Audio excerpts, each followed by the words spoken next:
Uh, yeah, let me just briefly introduce you, and then you can start your presentation. Sure. Okay. Okay. Okay. Good afternoon, everyone, and thank you for joining the Field Library today with a very special presentation by Mr. Evan Weiner. He will be discussing the history of football, America's passion, how a coal miner's game became the NFL in the 20th century. We are live on Facebook, so if you have any questions or any comments, you can feel free to put them in the comments on Facebook. If you're joining us on Zoom, please hold all your questions until the end. With that being said, Mr. Weiner, the floor is all yours. Take it away. Okay, thank you, Francisco, for inviting me. We were supposed to be doing a program last April, but COVID-19 got in the way, so we're doing this on Zoom. So thank you, Francisco. Thank you, Jennifer, for inviting me to the Field Library. My name is Evan Weiner. I have been in communication since the age of 15 at Spring Valley High School in Rockland County. I was part of a show on WRKL radio, one of the worst shows ever on radio, called Tiger Talk, which was about our high school. And Joe Dionisio was my English teacher, and he put me on radio. You have a good voice. And he also got me to work for the Journal News of Nyack, New York, which is not the same Journal News that you see here in Westchester. It was different back in those days in the Bergen Record, and coincidentally, both of those entities are owned by Gannett today. And I've had a career in covering sports and news in 1982 on WTIC radio in Hartford, simply because I had a regular spot scheduled. I was able to tell the world that the National Football League Players Association had settled with the National Football League owners and ended the 1982 strike, all because Gene Upshur and I happened to meet up in the men's room at the Sheraton Hotel on 54th Street and 7th Avenue, and he told me it's over. You know, yeah, it's over, and I told the world as soon as I walked out after I washed my hands. Anyway, America's passion. Coal miner's game, because most of the game took place in Western Pennsylvania in its infancy, to what it is today, which is a multi-billion-dollar business thanks to television, thanks to stadium revenue, thanks to marketing, and along the way, the gambling influence. The game that you see today has nothing to do with the game that you might have seen in 1869. So we've gone from mom and pop store ownership, like the Maras in New York back in 1925, to the multi-billion-dollar business. But the roots are in Western Pennsylvania, and these were coal miners who also went up San Juan Hill during the Spanish-American War back in 1898. This is a sketch of what the first football game might have looked like in the United States. It's 1869, Princeton against Rutgers. And there were 25 men on the field, game played down in New Jersey. Rutgers would win that game 6-4. It was in New Brunswick, New Jersey at Rutgers. The game was played with two teams of 25 men. It was played under rugby-like rules. So the game of that day resembles nothing of the game today. The teams lined up with two members of each team, remaining more or less stationary near the opponent's goal in hopes that they were able to slip over and score from unguarded positions. There were 23 others on the field, 11 versus 12. The 11 fielders lined up in their own territory as defenders. The 12 Bulldogs carried the battle into their end zone or their end of the field. About 144 years ago, the first rules for American football were written. Walter Camp, who is known as the father of American football, became involved in the game. Walter Camp was at Yale University. To this day, there is an annual dinner in New Haven, Connecticut, called the Walter Camp Dinner. Walter Camp Foundation probably won't have one in February of 2021 because of COVID-19, but the Walter Camp All-Americans go up to New Haven annually, where they get their awards, where there's a big dinner, and where they talk to people about their aspirations as pros. So Walter Camp still survives 44 years later.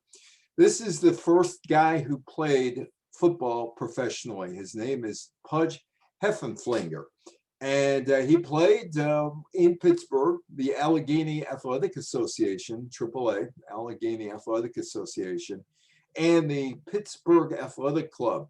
Led to the making of the first professional football player because he was well thought of.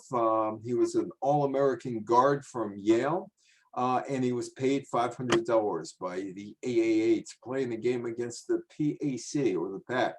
And he was the first player in 1892 to be paid to play football, although probably others got money under the table. But he openly took $500, which was a lot of money if you think of it back in 1892. This guy, he's 16 years old. His name is John Brallier, and he also became the first player to openly turn pro. Took $10 and expenses to play for Latrobe, the home of Arnold Palmer, the great golfer.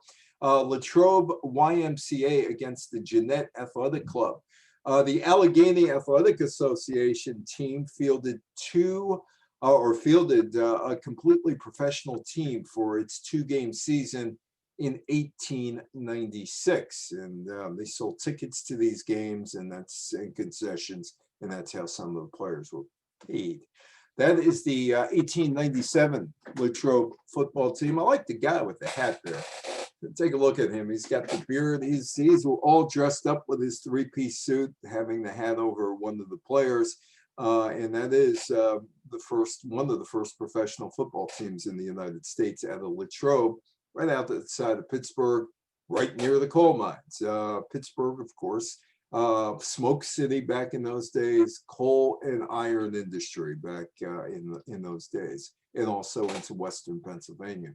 The Latrobe Athletic Association football team became the first team to play a full season with only professionals, and that was the team.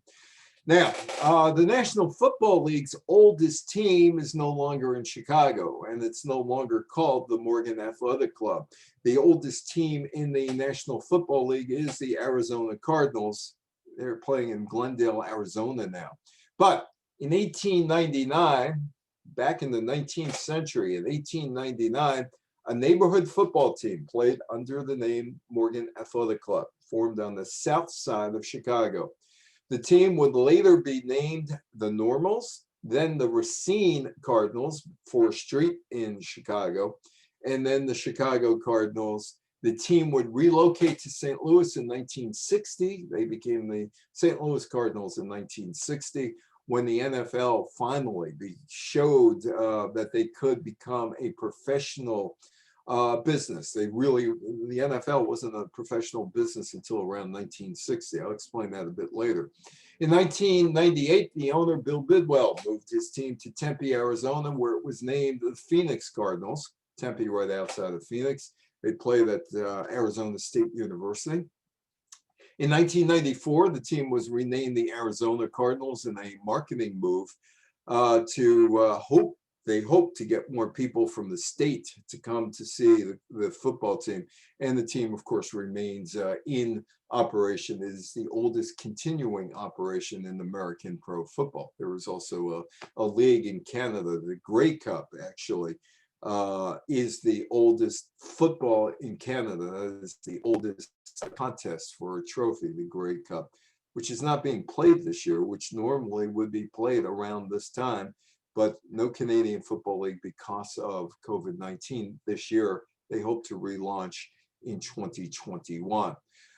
In 1902, again, an attempt at a league, the first real attempt at the league. The Cardinals are in it.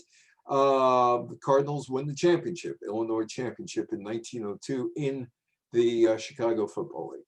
Meanwhile, over in Pennsylvania, the Pittsburgh Pirates baseball team, rather the Philadelphia Athletics baseball team and the Philadelphia Phillies baseball team formed a pro football team, and they joined the Pittsburgh Stars in the first attempt at a National Football League in 1902. And that was in Pennsylvania. Meanwhile, the Chicago Football League was formed, like with the Cardinals, and there were several other teams, such as the Chicago Tigers, and Hammond, Indiana had a team, and Rockford, Illinois, and Decatur, Illinois, and Racine, Illinois, and Milwaukee, Wisconsin. While that is going on, there is an Ohio League, not far from the coal mines, and the New York State League. By 1904, the Ohio League had 4 pro teams, with Massillon winning the professional title, or the Ohio Independent Championship. Massillon is still a powerhouse in football, but it's because of high school football now, not professional football as it was back in 1904.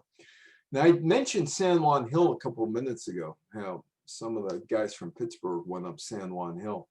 And that plays a role in saving football as we know it today. Theodore Roosevelt is the president of the United States in 1904 and 1905. And there is a major problem in football in 1904 and 1905 on the college level. Deaths. 22 players killed on the field in 1904. 18 players killed on the field in 1905. And Roosevelt is beginning to hear from people around the United States that football is too dangerous, way, way, way too dangerous a game, and that he should do something about it. Maybe, in fact, as the president of Harvard suggests, Charles Eliot, maybe it's time to actually ban football in the United States. And Theodore Roosevelt threatens to ban football unless rules were implemented to make the game safer after the 40 players on the college level died of injuries suffered on the field in 1904 and 1905. The problem is nobody could actually figure out how Roosevelt could end the game. What are you going to do? Go to the coal mines in Western Pennsylvania or the coal mines in West Virginia and say, hey, you can't play football. How do you enforce it? There's no way to enforce that. People are going to play. Maybe you could stop it on the college level. Maybe you could even do so on the various pro leagues, but you couldn't stop it if guys were just playing outside the coal fields. So nobody could actually figure out, how do you do this? How do you ban the game? And he couldn't. But there was the threat of a ban, the Oval Office, the bully pulpit of the Oval Office.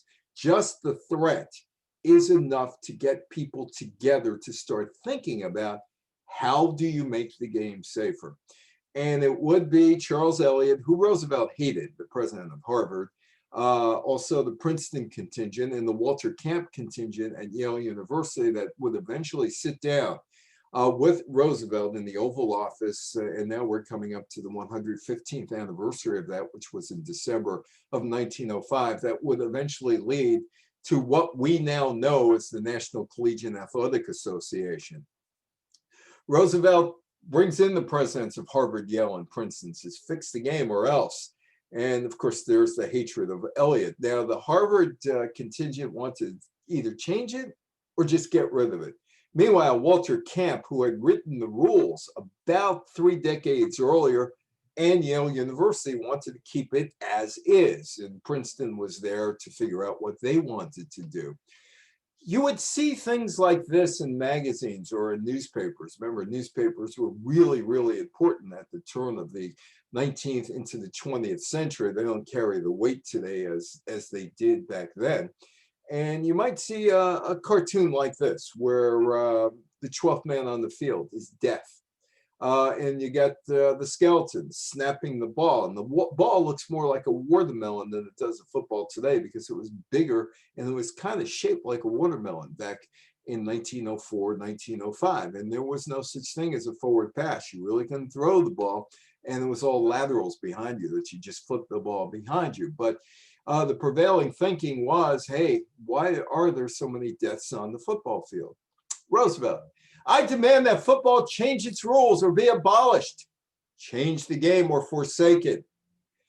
His son, Theodore Roosevelt Jr., suffered, his being Teddy Roosevelt, Theodore Roosevelt Jr. suffered major injuries in high school playing football and in college at Harvard playing for Charles Eliot's team. Yet Roosevelt had a soft spot for the game. He had a soft spot. You know, those coal miners who played in Pittsburgh, you know, well, 10 of them ended up being part of the Rough Riders, who were the soldiers who fought with Roosevelt, who was the Assistant Secretary of the Navy back in the McKinley administration in 1898. And they listed their occupations as football players when they enlisted. So Roosevelt has a couple things that he doesn't want to kill the game. One is the Rough Riders. Two, Roosevelt was an outdoorsman, and he thought being rough and physical outdoors led to better health because he was a sickly kid growing up. So he liked the vigor of football as well. So you got that, and then you got his son who liked playing football. So you have three factors in there that Roosevelt probably doesn't want to kill the game, but he wants to make the game safer, and they did. The American Football Rules Committee, which would eventually morph into the National Collegiate Athletic Association, was formed. And in 1906, there were plays designed to open the game and to make it less dangerous to play. You couldn't pick up a guy and throw him anymore for first down, because first down was not first down and 5 yards to go. It was first down in 10 yards to go. The committee decided, well, let us throw the football forward, not just lateral it back. Let's throw it forward. So you throw it forward, you got first down from 5 to 10 yards. All mass formations are gone. Gang tackling banned.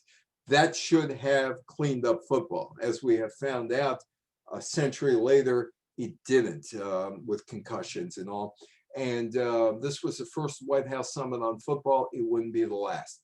The next one would be Barack Obama in 2014 because of the concussion issue. Jim Thorpe won all those gold medals that were stripped of him in 1912 after the 1912 Olympics, because they found out he was playing other sports professionally, including football. Jim Thorpe, Canton Bulldogs. 1915, Jack Cusack signed Jim Thorpe and named his team the Canton Bulldogs. Jim Thorpe was thought to be the greatest athlete of the time. In fact, the Associated Press in 1950 said Jim Thorpe was the greatest male athlete of the first half of the 20th century. In 1916, with Thorpe and his Carlisle teammate, the Carlisle School for Native Americans, First Nation members, Pete Calac, starring Canton, goes 9-0-1. They win the Ohio League Championship, and they claimed the Pro Football Championship in 1916. Football was expanding. This guy, Curly Lambeau. People in Green Bay know who Curly Lambeau is because the stadium's named after him.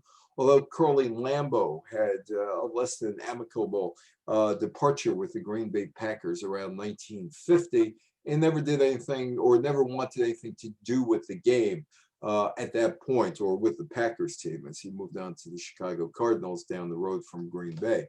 But in 1919, Earl Curly Lambeau and George Calhoun organized the Green Bay Packers. You gotta remember, no business plan. There is absolutely no business plan, no plan for growth. The only plan is survive from week to week, survive from season to season, if possible, with our football team. And this is rather ingenious back in 1919, because Curly Lambeau actually sold the naming rights to the team. You see the naming rights sold today to stadiums or to actually corridors in stadiums, and even Sinclair Television now, which bought out a number of regional cable TV networks, has sold the naming rights to the network to a casino company these days, and for $8 million a year and other things. So in 1919, when this was kind of unheard of, Lambeau cut a deal. He had the Green Bay team, and he needed $500 for equipment. And he said, okay, you can name the team the Packers, the Indian Packing Company, and you give me some money for it, and let us use your facilities for our practices. So Curly Lambeau, in fact, is one of the earliest marketing guys. He probably didn't even know it in 1919. And paved the way for the big business that is sports today. He probably had no clue what he was doing when he did this.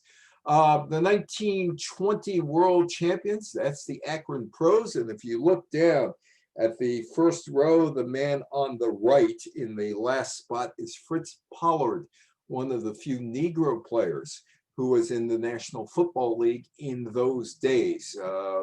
The National Football League desegregated long before Major League Baseball, long before the National Hockey League, and there was no such thing as a professional basketball league at that point.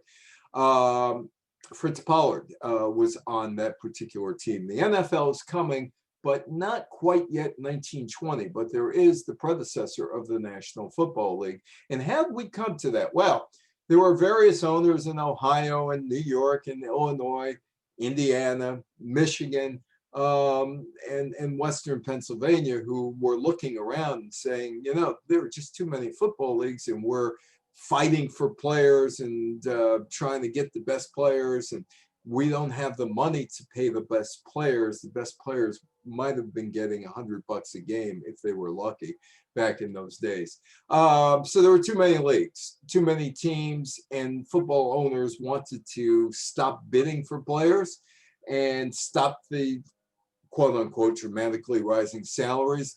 Players were jumping from one team to another team, all looking for the highest offer. Again, there was no honor among thieves here, nor was there really any organizations. None of these leagues really had any standing. And pro teams also used college players like George Trafted on the weekends to play. They'd be in college on Saturday and play games on Sunday. Not that there's anything wrong with it. But the college players were not supposed to be in the pros. College was a separate entity than the pro game, Notre Dame and Newt Rockne and all that other stuff. So in 1920, the representatives from the Akron Pros and the Canton Bulldogs, the Cleveland Indians, and the Dayton Triangles, all of Ohio, meet in Canton, Ohio, right outside of Cleveland and Akron. And they form what is called the American Professional Football Conference. There would be another meeting. And the second meeting had teams from Ohio, Indiana, and Illinois in attendance. And they changed the league name to the American Professional Football Association. The NFL would start, subsequently after that, they would play 1 year under their old name. This was the 1920 Staley team in the Chicago area. George Halas is the coach. George Halas played right field for the New York Yankees in 1919. Babe Ruth would take his place. George, I guess, wasn't as good as the Babe in 1920. The Chicago Bears started in 1921 as A.E. Staley, who owned the team, turned the Decatur Staleys over to George Halas, who moved the team to Cubs Park in Chicago. Staley also had a kind of a marketing deal as well, not as good as Curly and Lambeau maybe, because the Packers name is still around. But Staley gave Halas big money, $5,000 to keep the name Staley's for 1 more year. That's all he had to do through 1922. Halas made halfback Ed Dutch Sturman his partner. Now, if you look at the people who owned National Football League teams in the 1920s, there were guys like Halas who had some shady friends. Tim Mara, the owner of the Giants, invested $500 into buying the New York Giants in 1925. He was a bookie. The league was filled with people like that. The Brooklyn Dodgers in the 1930s. Big Bill Dwyer owned the Brooklyn Dodgers football team in the 30s, a team that lasted to the mid-40s. He was a bootlegger, and he was also a bookie. Art Rooney bought the Pittsburgh Steelers franchise, or the Pittsburgh NFL franchise, in the 1930s with the winnings of a good day at Aqueduct Racetrack in New York. So you didn't have exactly people who were capitalists. Some of the biggest capitalists in the world now own NFL teams, but back in those days, you had small-time bookies, you had bootleggers, and other people who might be considered undesirables. And that was the beginning of the National Football League. Now, talked about Fritz Pollard. Fritz Pollard was the first African-American coach in the National Football League. Preceded Frank Robinson in baseball, took baseball until 1974. to hire an African-American coach, with Cleveland Indians doing that with Robinson in 1974. Certainly in the NBA, he preceded anything in basketball, although some of those teams that toured, Harlem Globetrotters and others, had African-American managers, coaches, but Pollard was the first guy. He was the player coach of the Akron team. He was just one of two African-Americans in the league in 1921-22. And he was the first African-American head coach in NFL history when the Akron Pros named him the co-coach of the team. Somebody interviewed Pollard a long time ago and asked Pollard, who went to Brown University, about his experiences in the various leagues that became the NFL. He was with Akron in the Ohio League back in 1919. He said it was evident in my first year at Akron back in 1919 that they didn't want blacks in there getting that money, professional money.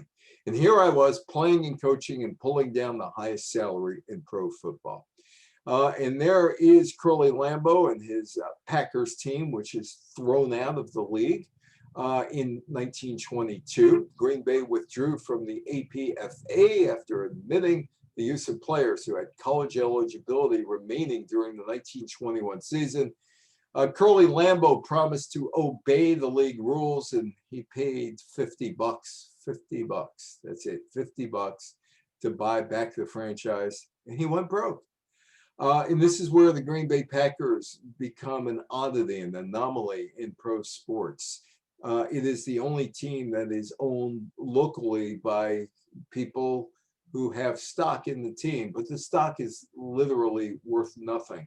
You couldn't really sell it, but you can buy it, and you get a piece of paper saying, I'm one of the shareholders of Green Bay Packers.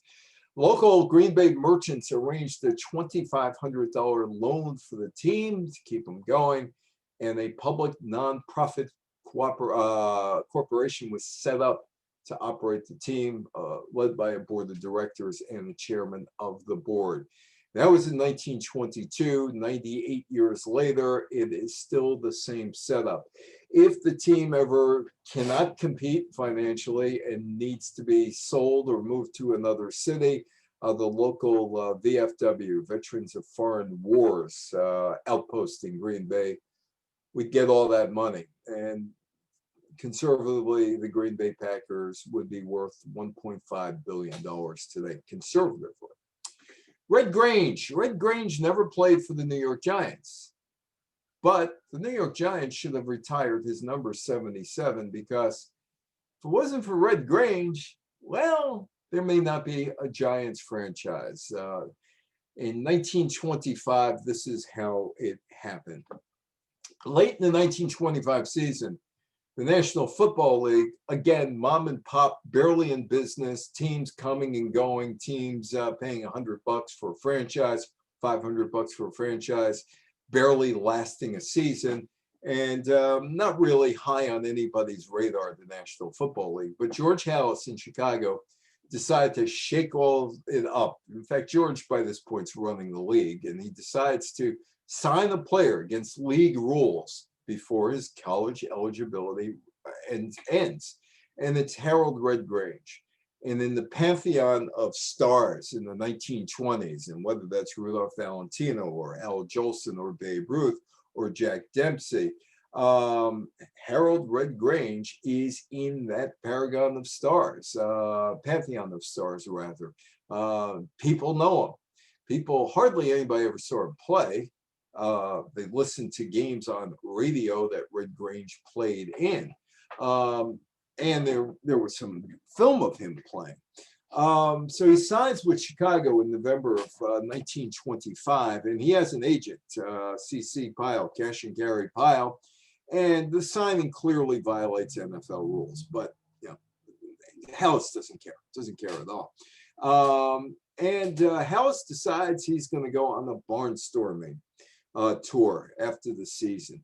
And the Bears probably saved the National Football League from going out of business in 1925.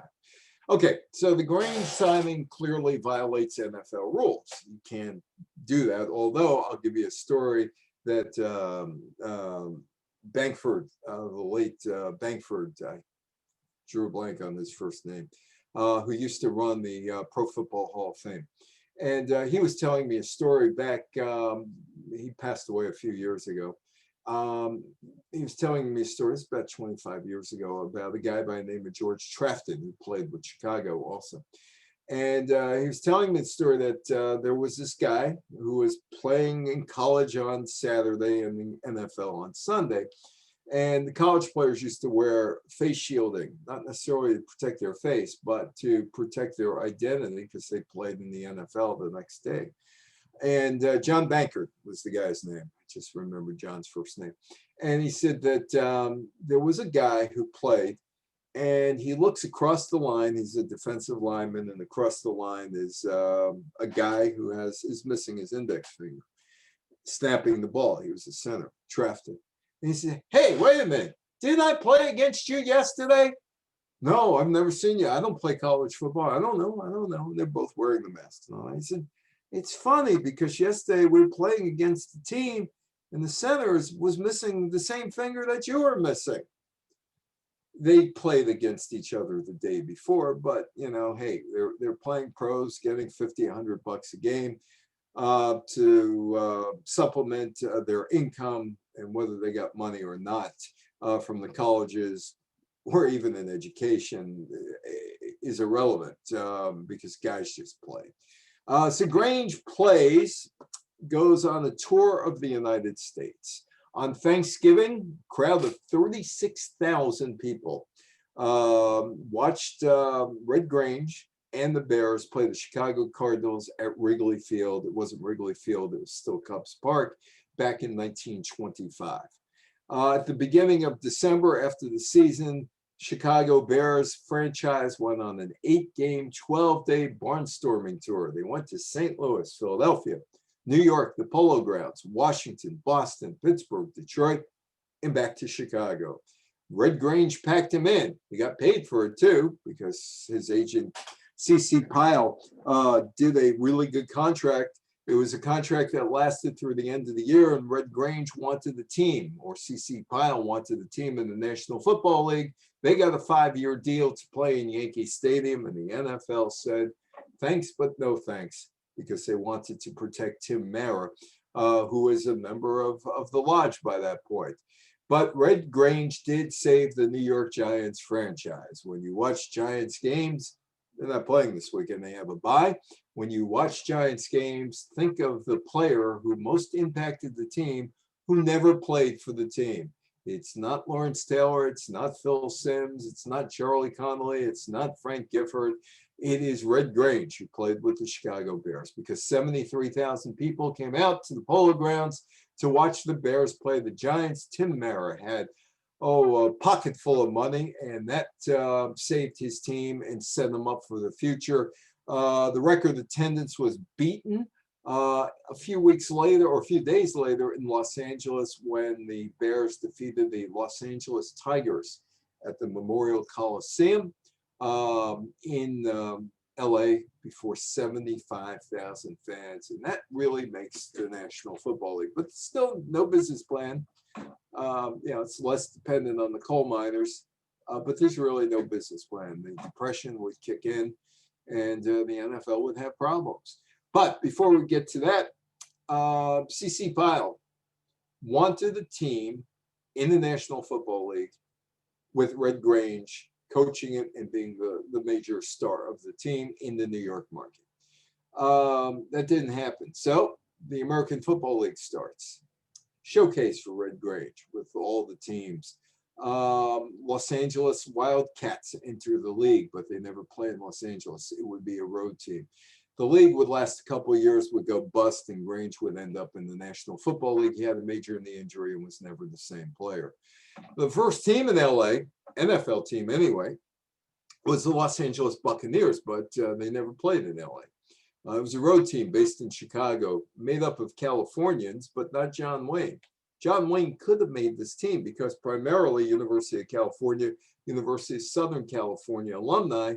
Well, he was a USC guy, and he was a football player who went to the Fox Lots and was an extra, made some money, got kicked off the football team in college and decided to go into acting, and the rest, of course, is history. The Buccaneers did play 2 true home games in Los Angeles, exhibition games in 1927, January 27, against the New York Yankees. Teams barnstormed. The Buccaneers also played 2 games in San Francisco, including the last game of the Buccaneers' existence, an exhibition game against the AFL's Los Angeles Wildcats. Like I said, teams came and went. They came in, played, left. Staten Island had a team, Staten Island Stapletons. A number of years ago, I was giving a talk at the Riverdale Y, and there was a tall guy. He was elderly. He was in his 80s, but he was in great shape. In fact, he probably would have put a lot of 25-year-olds to shame because he was in such great shape. And he told me he played end for the New York Giants back in the 1920s. I'm going back over 20 years with this guy. So makes sense. He'd be about 100. No, he must have been older. He must have been in his 90s. Be 110 now. Yeah, that makes sense because he played at the end of the 20s, early 30s. And he actually early 30s, so it makes sense he'd be 110 years old now. And he said he made $10 a game.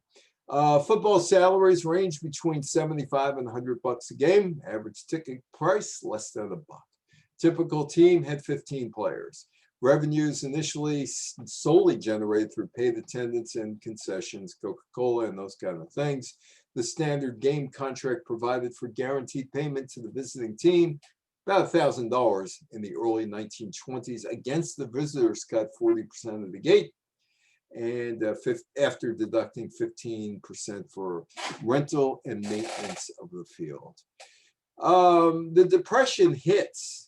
And it hits hard. The NFL is down to about 8 teams by 1932-33. But Green Bay is hanging in there.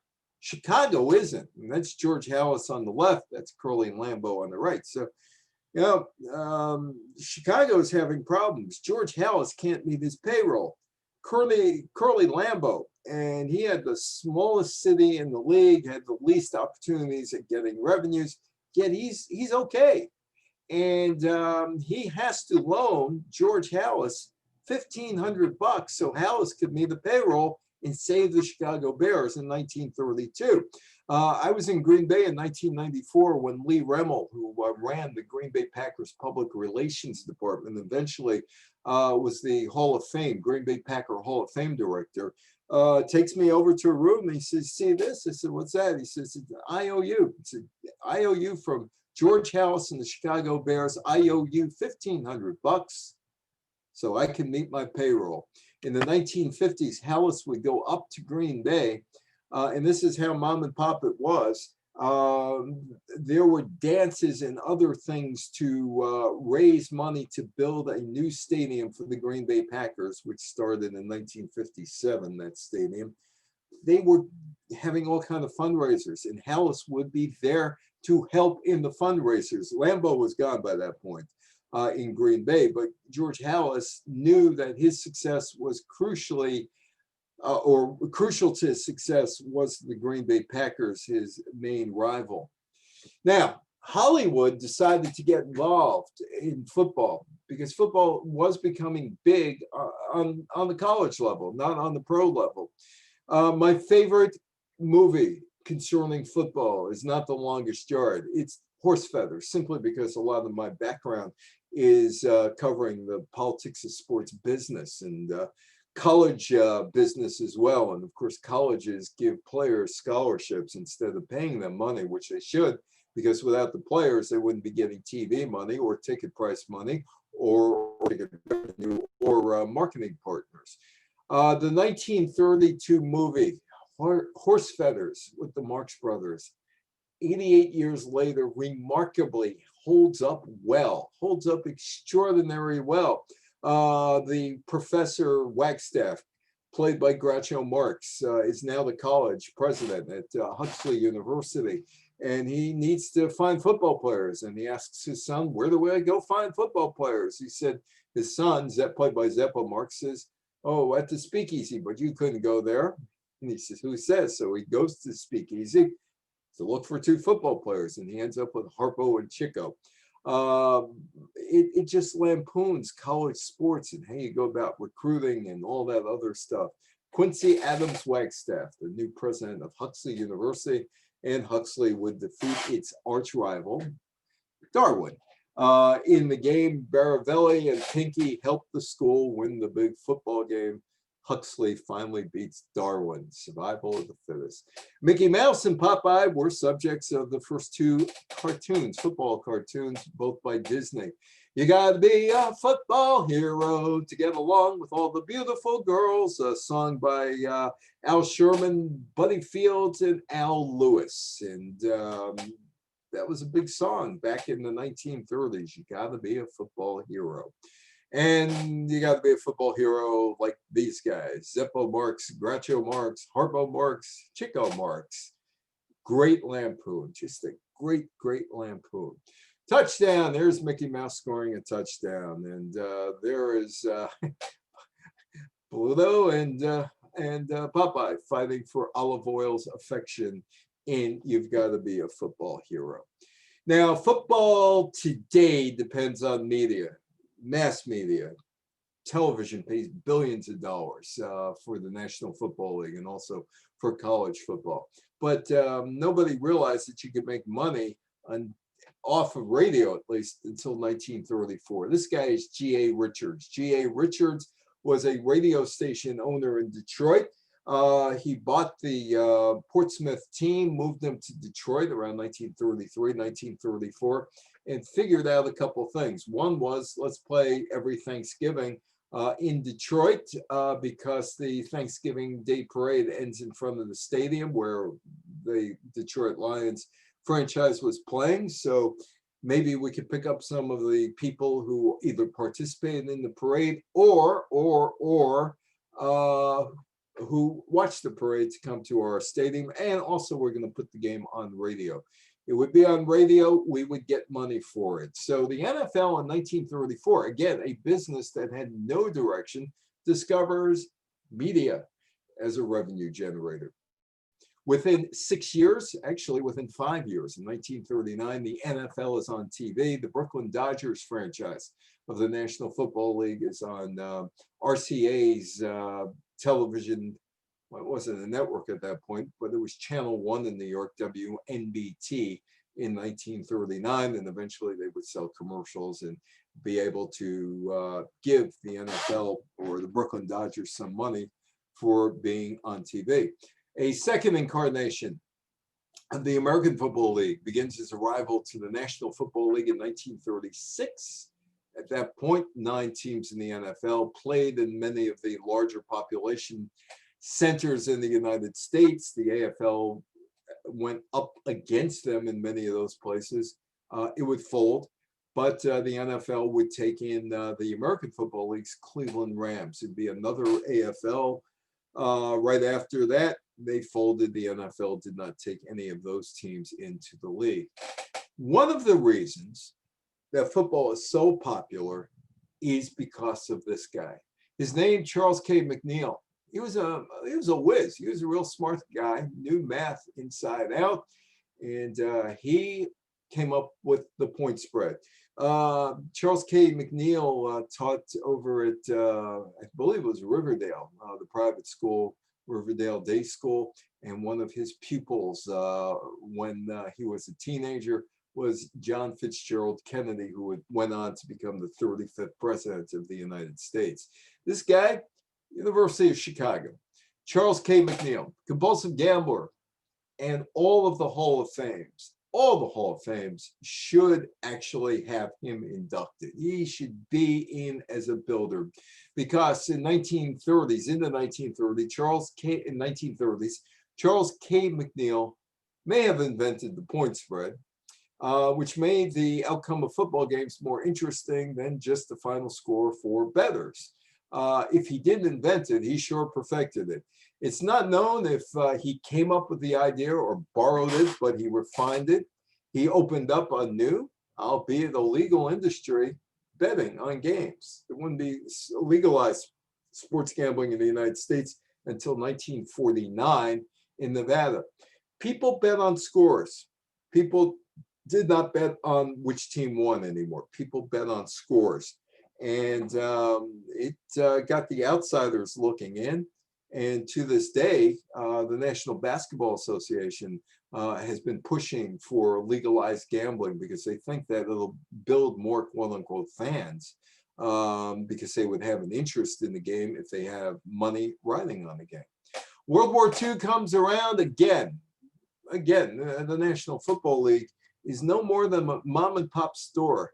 It starts in July and ends in December. World War II, the NFL decides to play after Franklin Roosevelt sends a letter to Kennesaw Mountain Landis, who is the commissioner of baseball, who in 1942, after the bombing of Pearl Harbor, sends a letter to Roosevelt asking whether or not we should play. And Roosevelt says, yeah, it's good for the morale of the country. Go ahead and play. Dan Rooney, who owned the Pittsburgh Steelers, the late Dan Rooney, told me that with that letter, his dad, Art Rooney, and the other people in the National Football League felt it applied to them too. It applied to the National Hockey League and other sports that they should go ahead and play.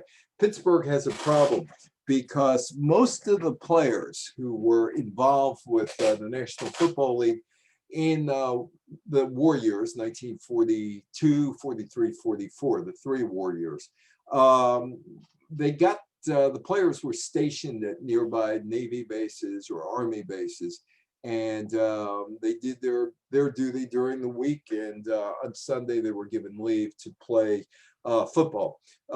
Subsequently, Pittsburgh merged with the Chicago Cardinals to field the team in 1943. Rather, in 1944, they merged with the Philadelphia Eagles in 1943 to have a team. The only 2 years that National Football League combined teams. The team survived by recruiting retired players or using college players. Teams located near Army and Navy bases could use players stationed near their cities. Pittsburgh, a big problem. And they had to merge with Philadelphia and with Chicago to sustain their teams in 1943 and 44. Now, I talked about Fritz Pollard before. Fritz Pollard, one of the 2 African Americans in the National Football League. Well, that would last until 1933, when the African American players, or back then colored players or Negro players, were effectively banned for the league for about 12 years. Why were they banned? Well, there are all kinds of theories. There was nothing really officially written down. It's thought George Preston Marshall, who was a racist, who told anybody who asked him he was a racist, didn't want any players in the league, African-American players, and he got help from Tim Mara. New York Giants did not have a black player from 1932 to 1948, to George Halas, who allegedly wanted a black player, but couldn't because he wanted to make sure he didn't have any problems with his peers, and others who were in that league at that time, including the Rooney family. Post-World War II, war ends in 1945. NFL still a mom and pop operation. Competition from the new All-American Football Conference, which was hatched by Arch Ward, who came up with baseball's All-Star Game in 1933. He put together this football league with others for 1946. Black and Negro players could return to rosters in 1946. It's a typo. 1946 for the first time in 12 years. What happened was simple. Daniel Reeves, who owned the Cleveland Rams of the National Football League, decided he was going to move his team to Los Angeles. And he was going to get a deal to move to Los Angeles with the Los Angeles Memorial Coliseum.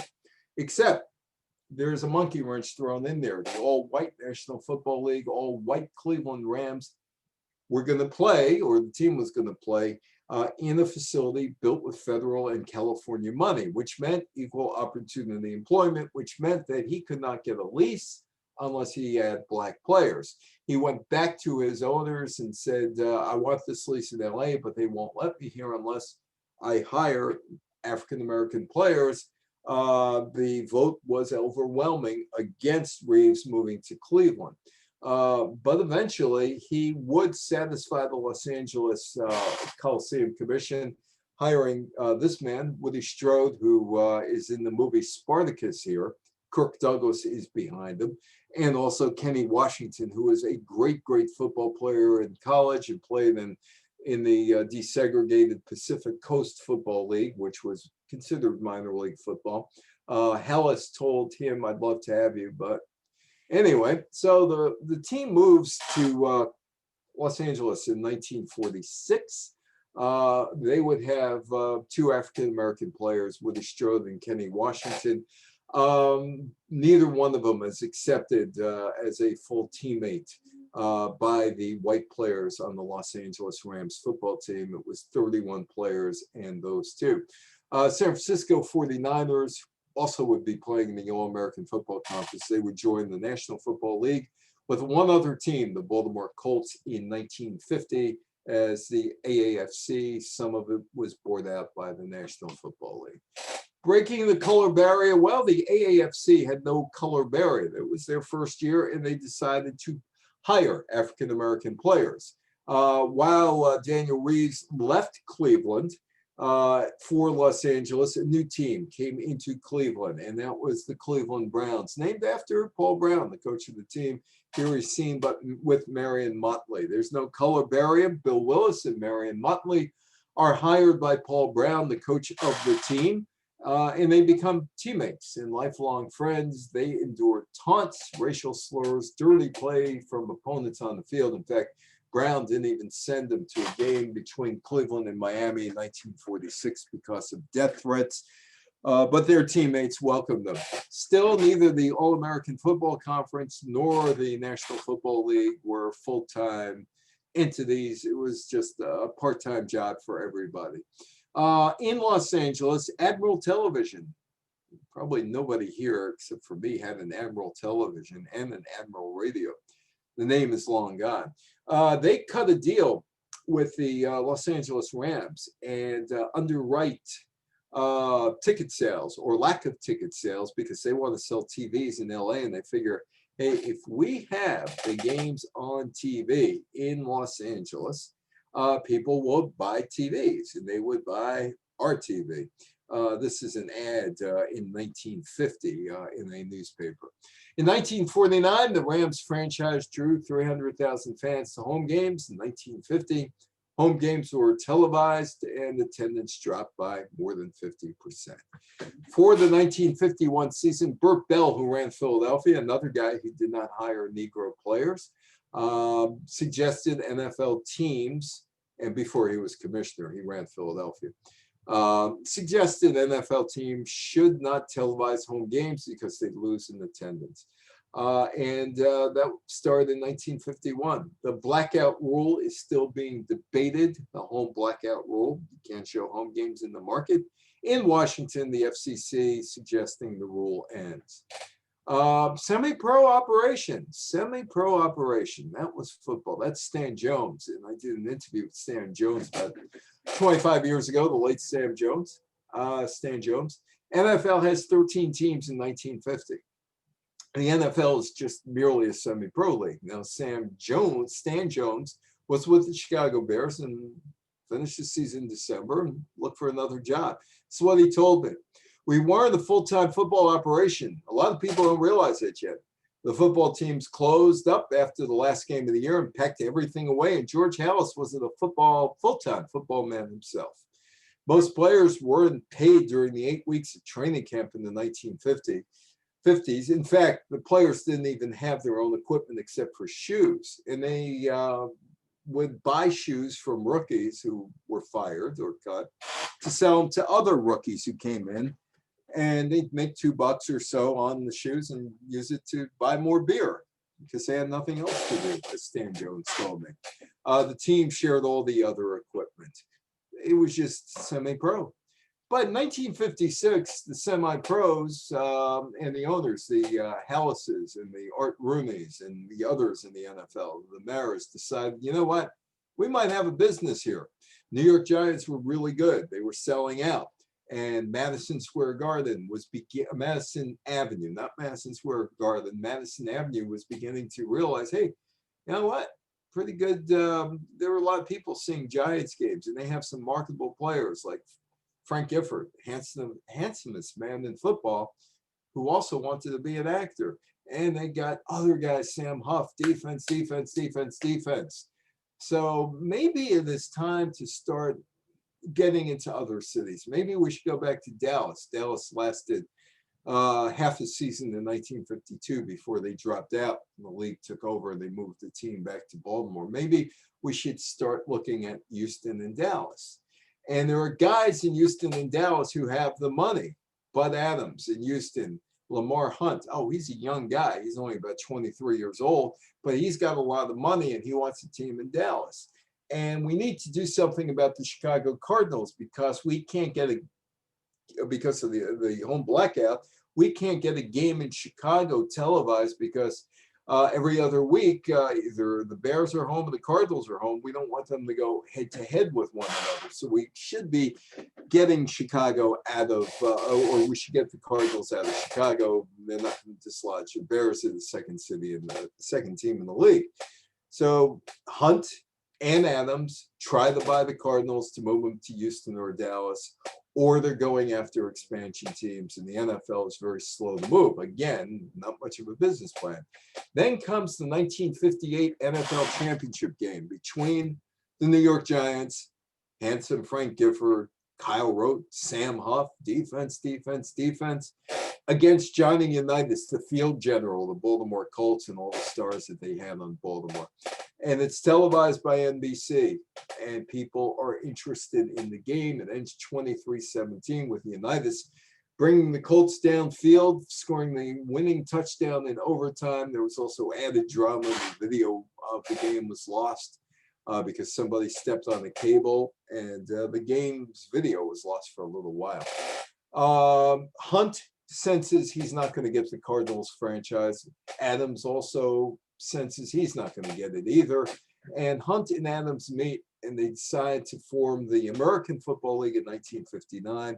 That is when pro football changes from the mom and pop store to professionalism. That's Pete Rozelle and me in 1986. That's at Foley Square, Southern District Courthouse, Lower Manhattan. And Pete must have told me something that I was smiling. The Jolt is coming. Hunt decides he is going to start the American Football League, and they're going to have teams where certain cities that don't have NFL teams, like Dallas, like Houston, like Boston, like Buffalo, and Oakland, to name a few cities. So, the National Football League decides they're going to expand. Dallas gets a team. They go head to head with Lamar Hunt, Clint Murchison. And then Minnesota drops out of the American Football League and moves over to the National Football League in time for the 1961 season. The Jolt is coming. Football is growing. And because of the 1958, there's more interest, and professionalism starts when Pete Rozelle becomes the commissioner of the American Football League, a National Football League in 1960, and Lamar Hunt organizes a professional football league, the American Football League, in 1960. The swinging 60s changed football. Football is entirely different from 1958, and by the time it's done in 1966. The Continental Baseball League, Branch Rickey, who hired Jackie Robinson, the first African-American to play baseball, in the major leagues in 1947, since Moses Fleetwood in 1884. Branch Rickey is looking to start this baseball league. He runs into Lamar Hunt, leaves him a prospectus of how to run this team in the baseball league. Lamar takes it, co-opts it for football, which includes revenue sharing for television among the teams in the league. Everybody gets national TV money equally. The AFL starts, television. Pete Rozelle in 61 sees what the American Football League did with ABC TV. A deal brokered by Jay Michaels, whose son Al Michaels is a Sunday night football announcer on NBC, the NFL, television, and decides, you know what, we got to get the same thing. And he goes down to Congress, finds Emanuel Seller in the House, the Brooklyn congressman, explains his plight. Seller authors a bill that allows all 14 NFL teams to act as one for television purposes. to get into a bidding war between CBS and NBC, which raises the money for the NFL. It's passed by the House, it's passed by the Senate, and John F. Kennedy signs the bill into law on September 30th, 1961. There's a bidding war after David Sarnoff on NBC lands the AFL and gives the American Football League all sorts of money. In 1965, the NFL raises the white flag, spending too much money, let's merge. They do merge, they gotta get congressional approval. There's problems in Congress between Russell Long, Democrat from Louisiana, the fifth most powerful Democrat, in 1966 in the Senate, and Hal Boggs, Cokie Roberts' father, in the House. They want a team for New Orleans. There's no team for New Orleans coming, and they play hardball, old-fashioned horse trading. You want our votes? Give us a football team, and they did. In 1969, Joe Namath made the Super Bowl important. Super Bowl I and II, then known as the American Football League, National Football League World Championship game, have minimal impact. But Namath and the Jets. Joe guarantees the New York Jets would beat the Baltimore Colts in Miami, January 12, 1969. He fulfills his promise. Ron Mix, who played in the American Football League for 10 years, now a lawyer in San Diego, about 83 years old, once told me that he wrote a letter to Joe Namath and also Len Dawson, who won the 1969-70 Super Bowl as the Kansas City Chiefs quarterback in the American Football League. He wrote 2 letters. He said it sounds kind of silly, but he thanked them for validating his career and the careers of all the players in the American Football League. And that is me talking to Joe Namath. Bruce Morton is to my left with the ABC Mike flag back in 1988 down at Wingfoot in New Rochelle, where there was an outing honoring the Super Bowl champions. And Weeby Beck, the coach, is sitting behind Joe and to Bruce's left. Monday Night Football, Monday Night Football. All of a sudden, the National Football League thinks that Monday night would be a good night for football. In fact, they thought that in the mid-1960s and went to CBS with a proposal, but CBS decided, here's Lucy, or whatever Lucy show was on Monday night. The other Monday night programming was just making too much money to break up. And the NFL shopped the rights to Monday Night Football.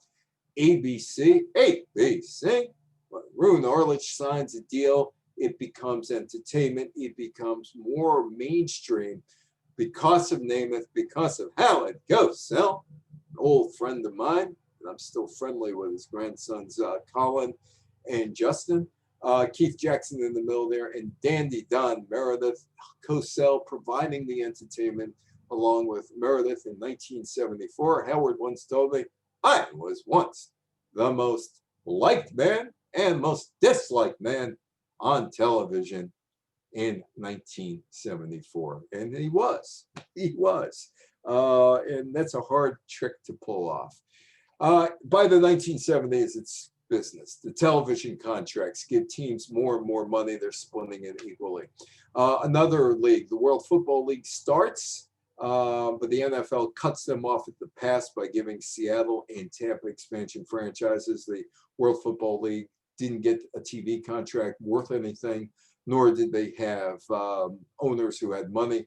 And the Players Association and NFL owners had wars, starting in 1974 over collective bargaining, which culminated into a 1982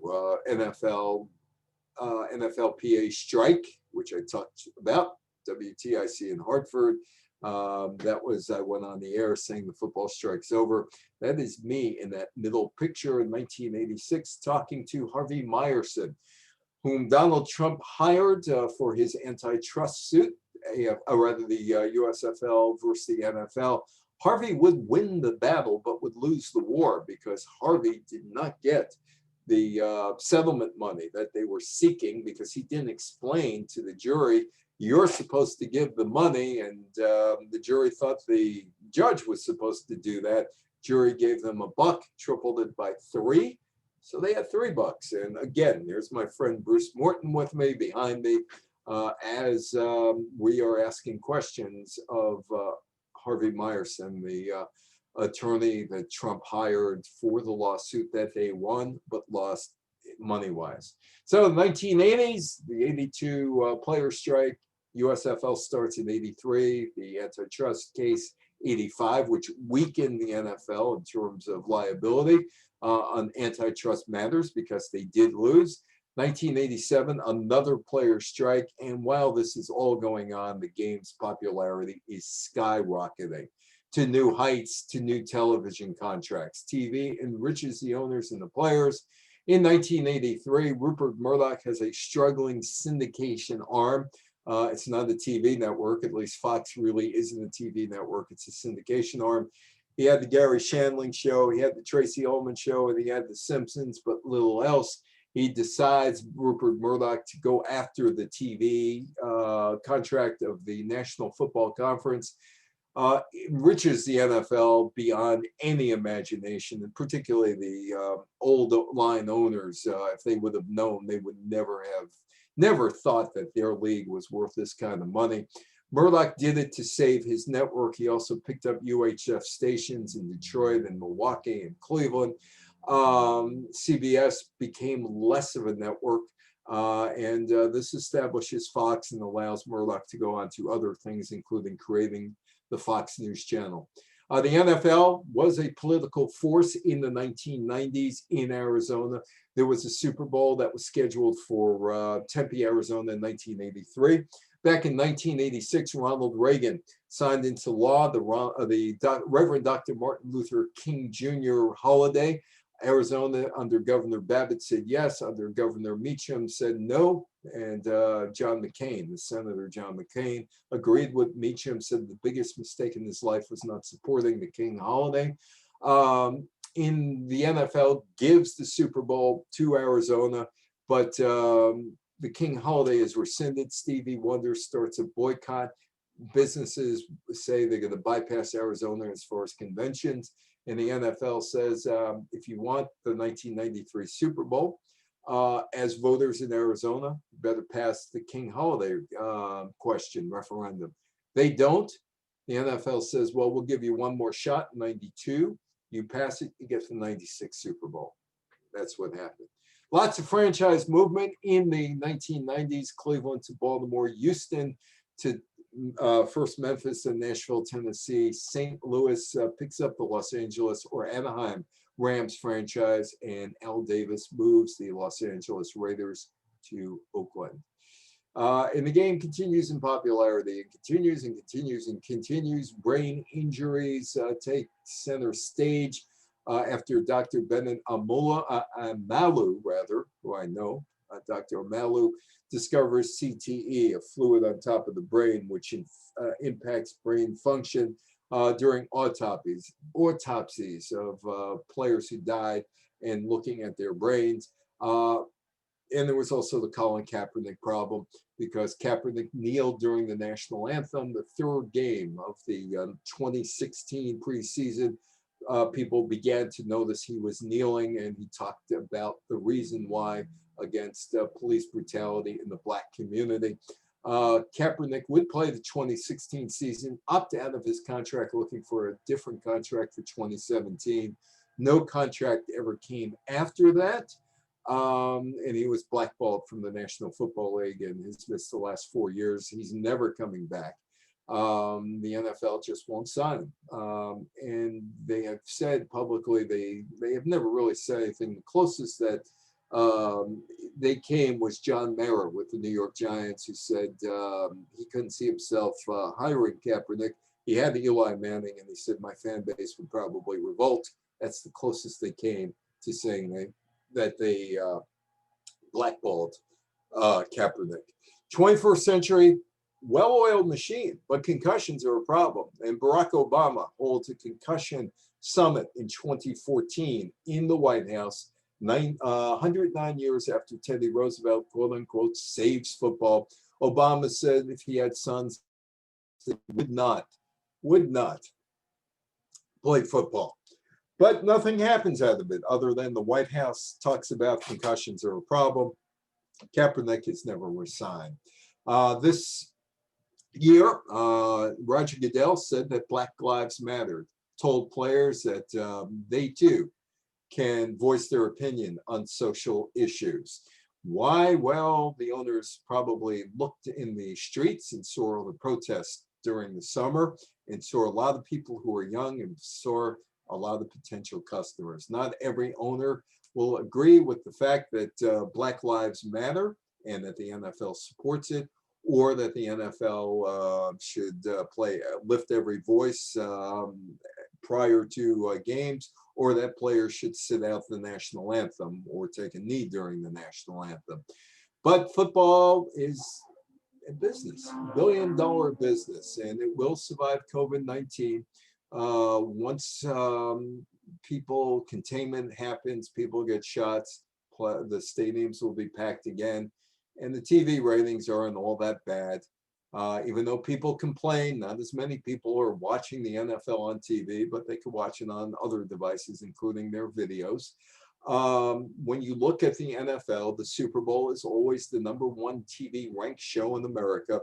And generally, out of the top 20 shows on TV every year, about 18 or 19 of the top shows on TV in America feature NFL product.